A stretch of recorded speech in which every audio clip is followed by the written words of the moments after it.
We wrote to the Minister of Water Sanitation and the Parliamentary Portfolio Committee Chair, alerting them to the fact that some 600 million had been spent on that project with nothing to show for it. In fact, since then more has been spent. It's probably over 700 by now, and that project is still not completed. And water and sanitation is a giant money laundering scheme. We have 2 sewer plants due for major upgrades, and we need to keep a very close watch on these things in case that money now goes astray as well. And we're looking at hundreds of millions, and yet all this money is wasted and we're told there's no money. Another example is water pumps. We put through PIA requests, this is Promotion of Access to Information Act, to find out where all 8 of the pumps in the major pump stations were, and the municipality could not actually answer those questions.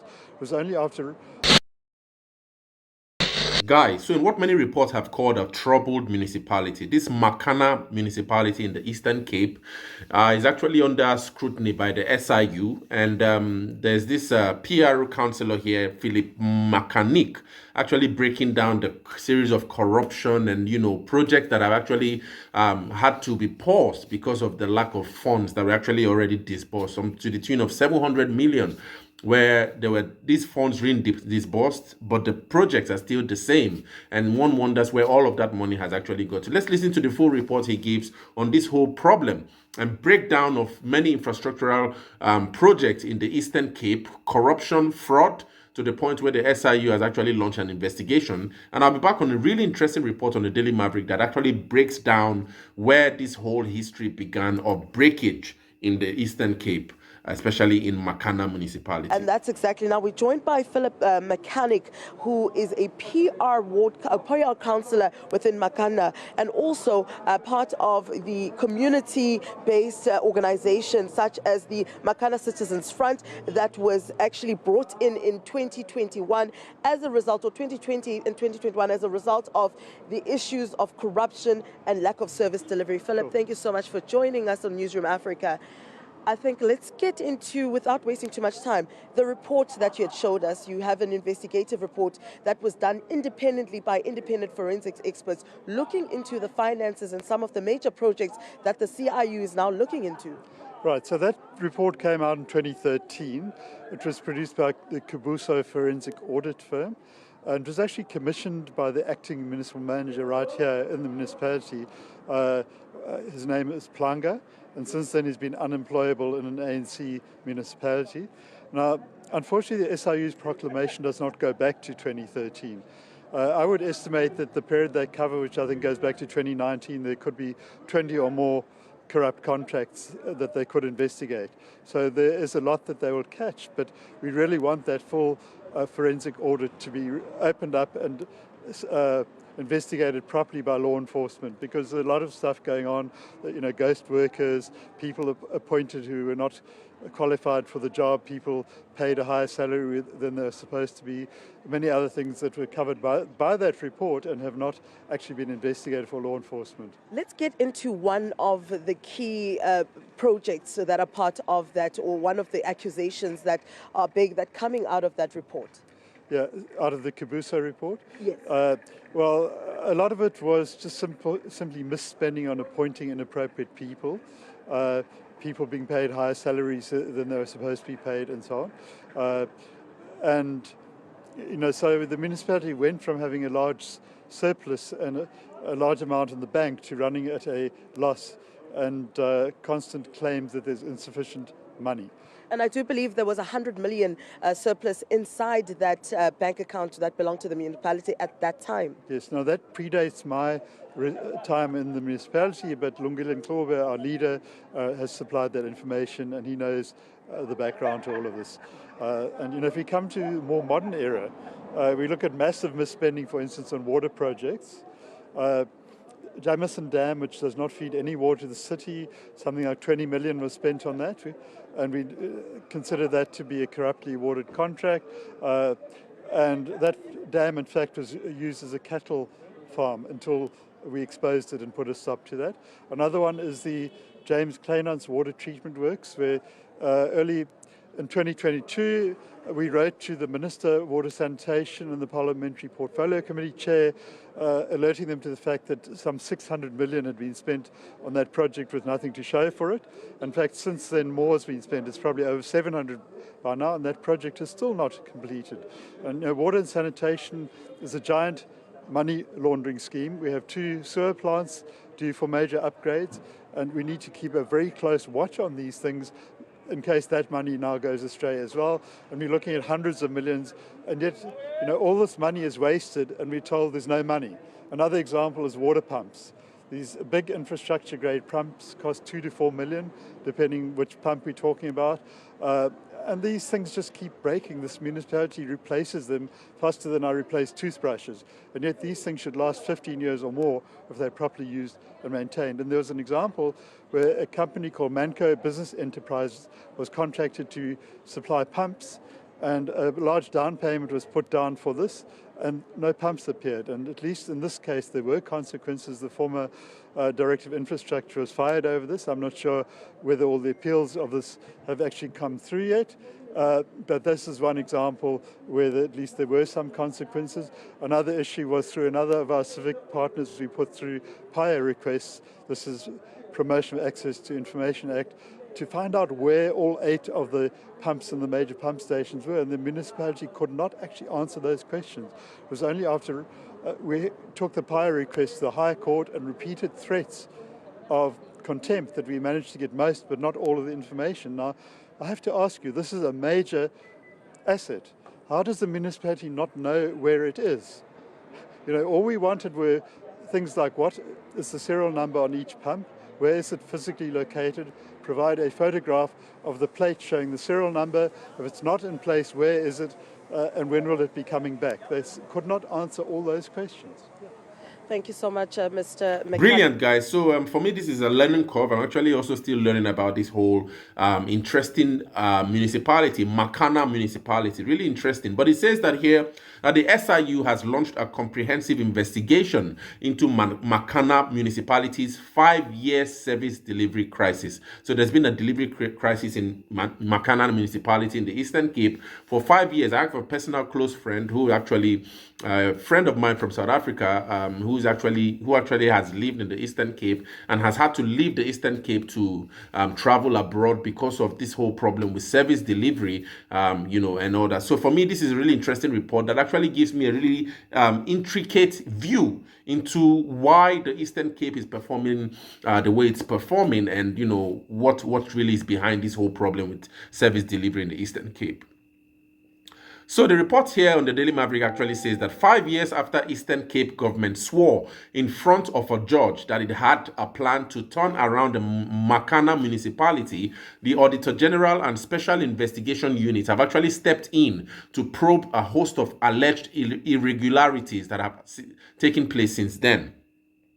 It says the Special Investigation Unit, SIU, has actually received authorization from President Cyril Ramaphosa to investigate the 5 years since several members of the Eastern Cape and national government submitted affidavits before the High Court to insist that a turnaround strategy would be successfully implemented in the Makana local municipality, which is based in Makanda. It says that there's also been 5 years of almost daily water outages, electricity issues, and also sewage spills, despite millions of rand spent on a bulk water project. We could hear that from Mechanic in this video where he spoke about up to the tune of 700 million just actually disappeared into thin air, and then the water project still remains the same, where he says that there's gross fraud around those projects. It says that the town, Makana, still does not have a consistent water supply despite millions of rand spent on a bulk water project. SIU spokesperson Kaiser Kianga Yago actually confirmed that the investigation would include the Makana bulk sewage upgrade in 2019, flagged by the Auditor General, and also professional engineering services for groundwater development projects, and also the appointment of implementing agents for water conservation and demand management. It also goes on to say that in this investigation by the SIU now for Makana actually would also include the electrification of the greater Makana and also surrounding areas and the 11 kilovolts line project. So these were projects that were actually outlined to be carried out for Makana municipality, but they actually either appear stuck or not even moved or commenced at all. The Special Investigation Unit will also investigate other contracts, including hosting of municipal emails, providing internet services, and also operating and managing the Makana landfill site. It says that the SIU, according to Kayango, now who is the spokesperson for the SIU, he says that the SIU will look at the payments made in a manner that was not fair, competitive and transparent, and equitable or cost-effective, and also in violation of applicable legislation guidelines or instructions from the national or provincial treasury. It said that the investigation into Makana also wants to look at any irregular, unlawful, or improper conduct by the officials or employers of Makana municipality.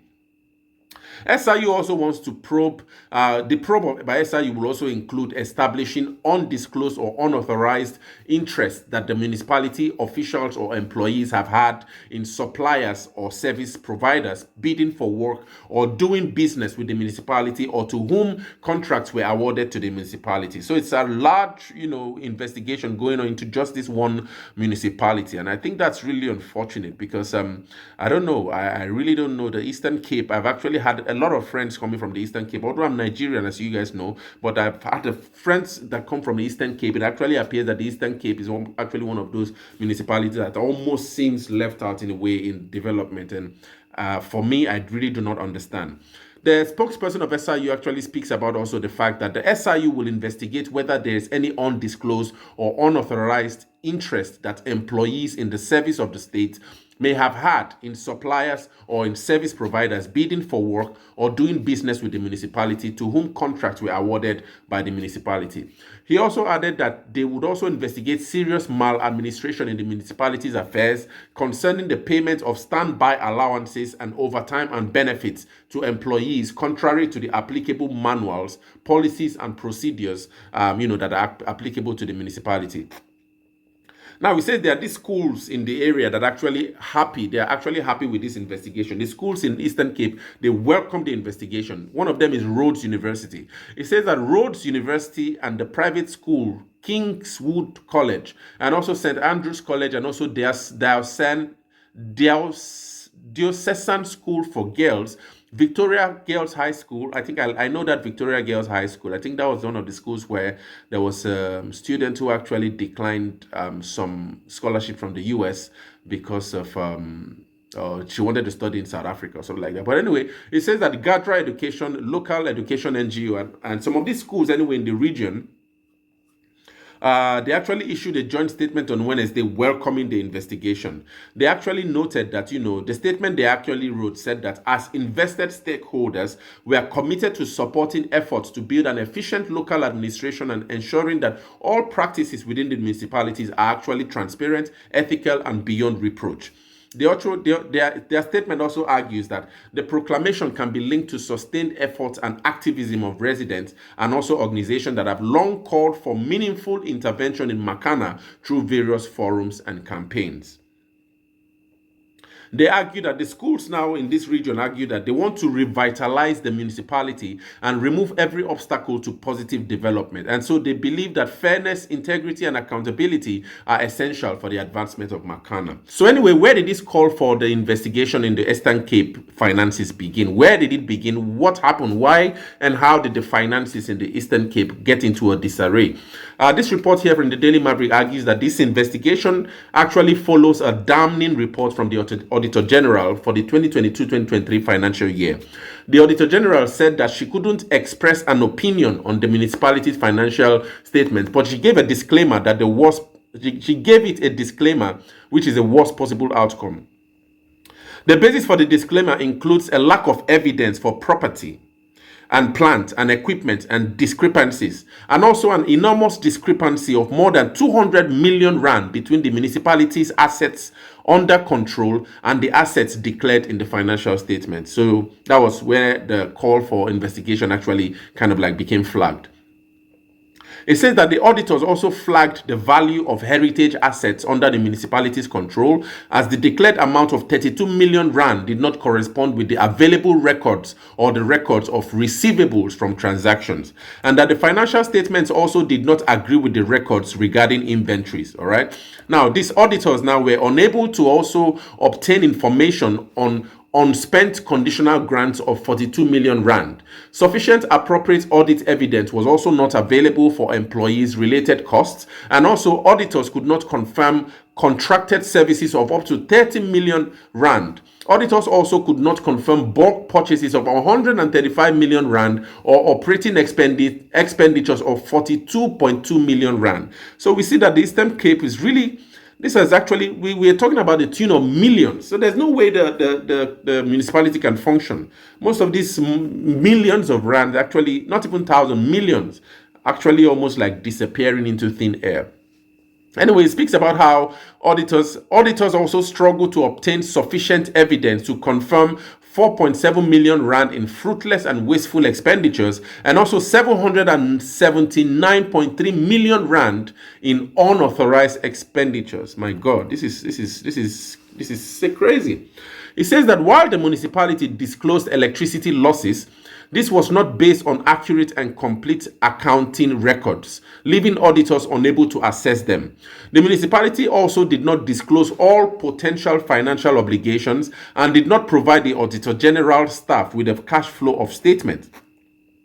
For purposes of monitoring service delivery, auditors could not also find the evidence that 60% of the targets to remove asbestos pipes had been met, and the municipality declared that it met only 9% of the 100% target to refurbish the Belmont Valley wastewater treatment works. Crazy. So there was 100% target to refurbish the Belmont Valley wastewater treatment works, but when the auditors arrived, they only declared that they met only 9% of 100% that was actually the target. Wow. But anyway, it says that the auditors actually said that it was actually 27%, not 9%. Auditors also identified material misstatements in the annual performance reports.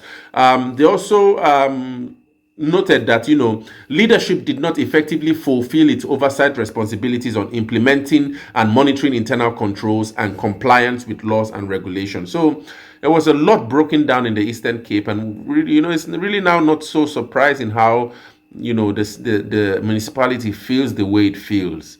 It says that slow progress has been made as the municipality is still in phase 1 of the rescue phase, which is anticipated to last only 6 months. Now, in terms of court action, what's going to be happening, who is going to be going to court and all that? It says that in 2020, a group of activists and residents went to the High Court to have the Makana Council dissolved, and they won this case. Now, in the ruling at the court, there was this judge, her name was Igna Stretch. She declared that the municipality's lack of service delivery was unconstitutional and that the municipality did not dispute that at any time. The court also further stated that the municipality had failed to structure and manage its administration, budgeting and planning processes to prioritize the community's basic needs and also to promote its social and economic development.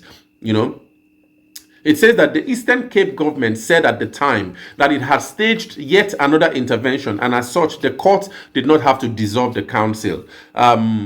Stretch now speaking, Igna Stretch, who was the judge in charge of this case, she's speaking. She said, I find it particularly disconcerting that the provincial and national government respondents have made no mention of the plan in their papers or in their heads of argument.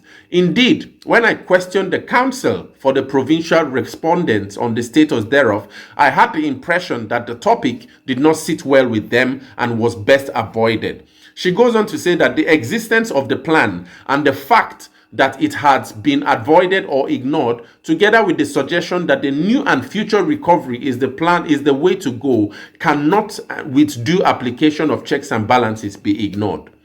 So that's according to Stretch. Judge Stretch now goes on to say that the national and provincial government, the respondents from national and provincial governments, they've been resting on their laurels for an inordinately lengthy period and to the direct and substantial prejudice of the people of Makanda. She says that she has no doubt, but for the resolute and determined intervention of the applicant in launching the application on behalf of the citizens of Makanda, it's actually argued the same old would have remained the order of the day, with Makanda continuing to deteriorate at the rate it had been doing.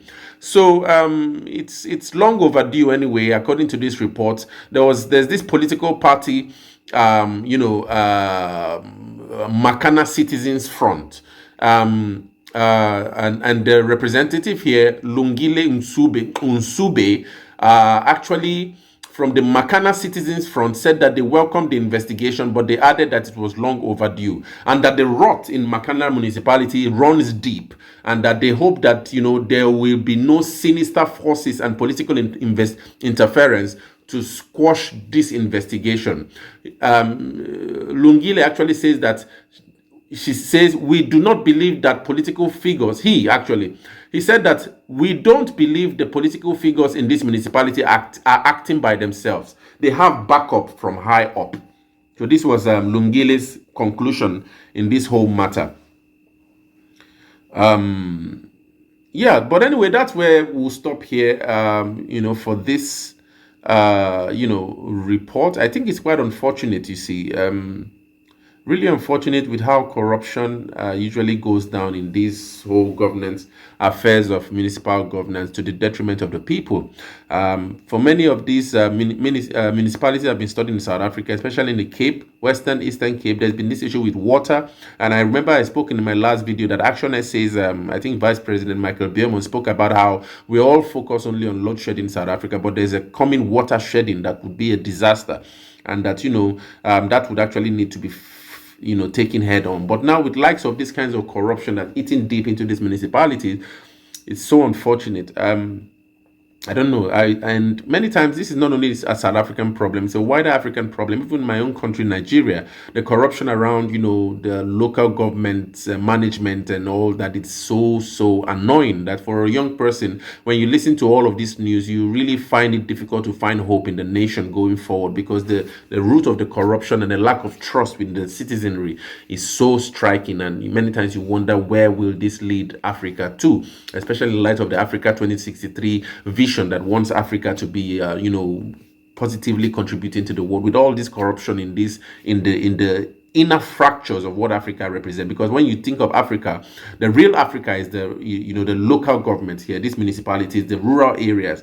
If there's this amount of rot going on in that place, where our president then go on at the African Union or the United Nations and speak all the fancy speeches, but there's so much rot at the level of the municipality, it's really worrisome. But anyway, I don't know, what do you guys think? Those of you who live in the Eastern Cape, or know a lot about the Eastern Cape, share with us. Let's all learn together. What's really going on? What do you think is the best way to address these issues in the Western Cape, and especially this Makana municipality? Share your thoughts in the comments.